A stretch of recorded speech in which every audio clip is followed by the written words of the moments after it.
How I successfully broke up my enemy's relationship. Before you judge, I'm completely entitled to feel this way, and you'll find out why during the story time. But anyways, my name is Hannah, and I'm 17 years old. So my ex-best friend, her name was Julia.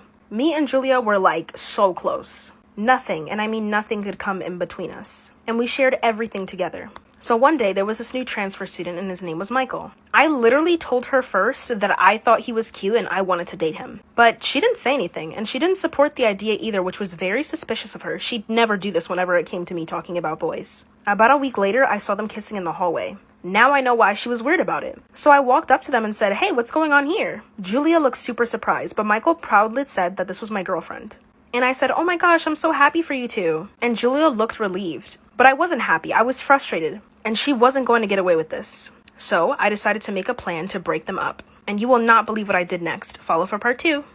How I successfully broke up my enemy's relationship, part 2. So I wasn't going to let this slide because why are you, my best friend, dating someone I liked? And literally you completely ignored me and didn't talk about it. So I decided to see if they were both cheaters. So I had this really pretty friend on Instagram and basically I was going to have her contact the both of them and see if they would fold. Julia is bisexual, so this wouldn't have been an issue.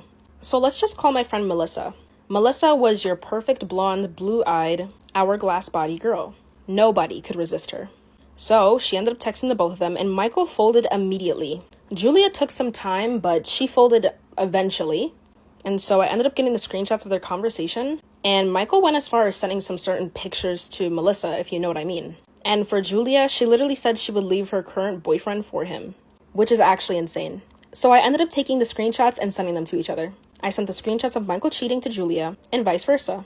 And they broke up. So am I in the wrong? Let this person know in the comments down below and follow for more stories. My husband told me he wants a second wife. We are practicing Mormons and my husband believes that he deserves a second wife. When we first got engaged, I told him that the only way I would marry him was if he did not take on more wives. We've been married now for 6 months and he's already begging me to get a second wife. Part of me understands why he wants it, but the other part of me thinks it's just gratuitous. No man needs more than one wife. I met a few single women at church and he's been flirting with them non-stop. One of them in particular has been flirting back. Everyone in our church knows that my husband is not allowed to have another wife. This one girl keeps trying to get into our lives. She basically shows up everywhere we do, and she's always trying to catch his eye when we're at church. I found out a dirty little secret about her. A few years ago, she used to be a stripper. I threatened her to stay away from my husband. If not, I would tell him that she was a stripper. She actually told me that my husband wouldn't believe me and that she was going to marry him anyway. I caught them texting and she was telling him how lonely she is. I told my husband that she was a stripper and he said that he didn't care. That she needed saving? What the heck should I do now? I don't want a second wife. My husband told me he wants a second wife update. That's when my husband told me that he still wants to marry her and that the church could save her. Since the news of her being a stripper in the past didn't turn him off, I had to start digging some more. I went onto her Facebook and started looking back through all of her pictures. I also went on her friends' and family's Facebooks too. On one of her friends' accounts, I found a post from 2012. They were partying it up in the Greek islands. As I looked closer into the picture, I saw there were 2 men with them. I started Googling the men's names and I found that they were both pimps. The more I searched, the more pictures I found of her with this one guy. And in some of the pictures, they were even making out.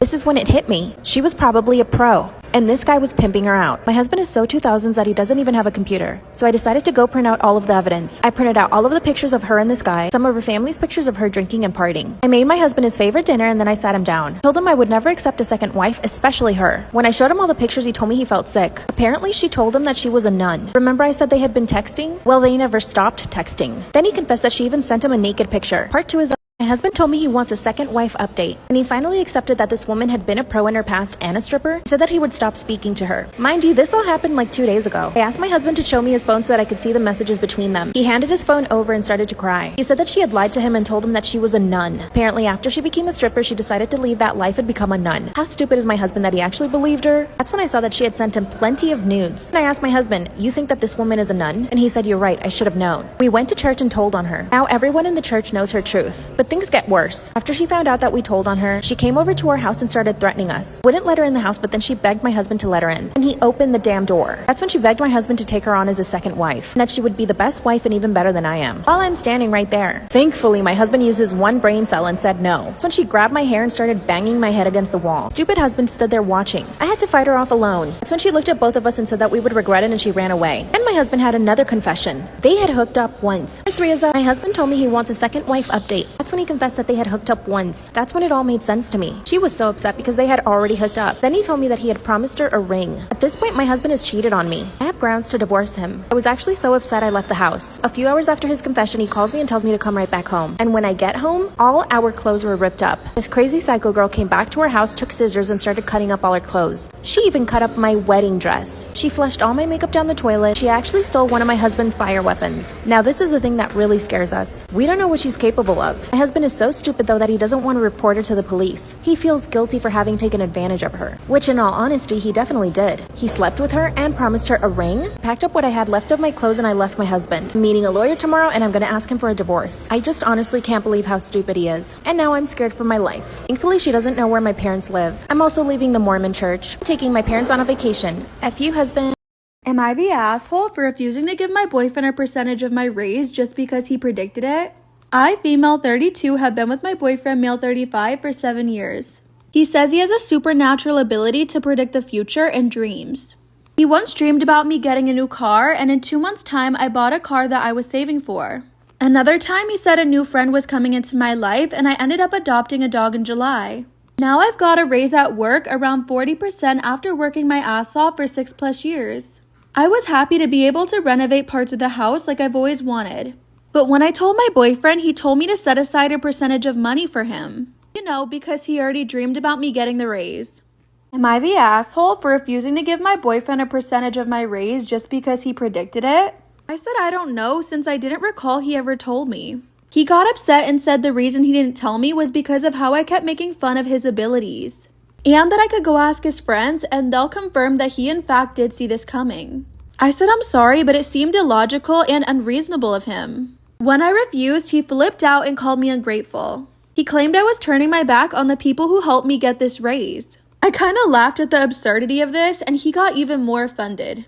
I said I would rather save the money for renovation and we had an argument and he left to be with his friends. Am I the asshole for my reaction when I learned my fiancé returned my wedding dress for one his mom picked for me? My fiancé and I are getting married in December and his mom is the intrusive type. Wedding planning has been an absolute nightmare and his mom wasn't willing to agree on most things. My fiancé said he's her only son and that I should respect and appreciate her vision. She insisted to come wedding dress shopping with me, my mom, and my friends, and I was so lucky to find what I was looking for. But she picked a dress that she liked so much and said she always pictured her son's bride in it, which was kind of creepy. The dress was totally not my type and I apologized and thanked her, but I told her I envisioned a dress for myself. Am I the asshole for my reaction when I learned my fiancé replaced my wedding dress with one his mom picked? My fiancé came home ranting about how I made his mom upset and turned down her help in choosing the wedding dress. He said I excluded her from the process and I asked what process? I don't think she should get a say at all. He said my attitude isn't working on him or his mom and that I should consider the dress. Well, yesterday when I came home, I found out he returned my wedding dress and replaced it with the one his mom wanted. I called him screaming and he told me to calm down and really give the dress a chance. He got home and we argued, so I went to stay with one of my friends. He's saying his mom has a vision and good intentions and I should just wear the dress. My mom is livid, but my dad said it's not worth ruining my relationship with my in-laws. Am I the asshole because my son peed on a tree? Yesterday, I took my kids hiking on a nature trail dog walk path. I was carrying my 2-year-old and my 4-year-old son was walking. My 4-year-old son told me he had to pee, so I told him to pee into the woods. I didn't actually tell him to walk into the woods out of view because that's dangerous. He was peeing on a tree when a lady rounded a corner with her dog. She started yelling at me to get my kid and I told her he just needed to pee. She told me that was completely inappropriate and I pointed to her dog and made a really face. She said that's totally different. It is, but not that much. Am I the asshole because my son peed on a tree? The lady told me to get my kid and I said he just really needed to pee. She told me that was completely inappropriate and I pointed to her dog and made a really face. She said that that's totally different. It is different, but not by that much. There's no bathrooms out here and going off the trail is dangerous, especially with the 2 little kids. She was really mad, so I just took my son's hand when he was done and pulled him away, ignoring her. She called me a horrible mother, which did hurt my feelings, but when nature calls, you know? Is this not normal and am I in the wrong here? Am I the asshole for yelling at my boyfriend to stop adding spice to my food? So recently I, female 30, have been staying over at my boyfriend 31 male's place more. We've divided up some chores, but the one thing he likes to do is cook. He really is a wonderful chef and all our friends enjoy the dishes he brings to parties. Whereas I will admit I don't know my way around the kitchen and have never taken the time to really dive into it. This is totally fine since he cooks, but his meals usually include too much heat. He cooks with a lot of spices, sauces, and peppers. I've asked him to tone it down time and time again since I can't handle that. Or at least add it last so that my dish will be fine. Am I the asshole for yelling at my boyfriend to stop adding spice to my food? He says that this will ruin the dishes and they won't come out as flavorful and be really lackluster. He also said that adding the spice at the end ruins the whole balance of it. I finally snapped the other night and yelled at him to stop making hot dishes I can't eat. He told me that I was always welcome to cook my own meals if I wanted. I don't see why I have to cook if he already is making the meal. He can just add less spice to it. That will add so much more time to my night when he is already handling that chore. So I just want to know, am I the asshole for yelling at him after adding spice too many times to dishes? Am I the asshole for telling my fiance he embarrassed me by singing happy birthday to his son? I, female 30, have been with my fiance Ned, male 36, for a year and a half. He has a 5-year-old son with his ex-girlfriend and they don't have a custody arrangement, but he has him most of the week. His son is lovely, but I notice Ned takes him everywhere he goes, including places that aren't child-friendly. His son's 5th birthday was a few days ago and Ned took us to the restaurant to celebrate. It looked a bit unfitting for the occasion, but it was a somewhat expensive place. We ordered food, then got a birthday cake, which was a surprise to me because I thought we were celebrating at home. I had no issue until Ned started singing happy birthday to his son. Am I the asshole for telling my fiance he embarrassed me by singing happy birthday to his son? I was so shocked I almost dropped my plate. He was singing it at the top of his lungs and not looking around at how many people were staring at us awkwardly. I whispered for him to stop, but he ignored me and my future stepson was so hyped. I thought for sure a manager or someone would stop it, but no one did and a woman even asked if we wanted a video. He later asked me what was wrong and I said thanks for finally noticing. I told him he embarrassed me and he was shocked, saying he didn't get why I would be embarrassed by him celebrating his son's birthday. I told him it would have been more comfortable and free at home and he took it as I'm ashamed of him. He said that his son's mom is sick and he was just trying to cheer him up.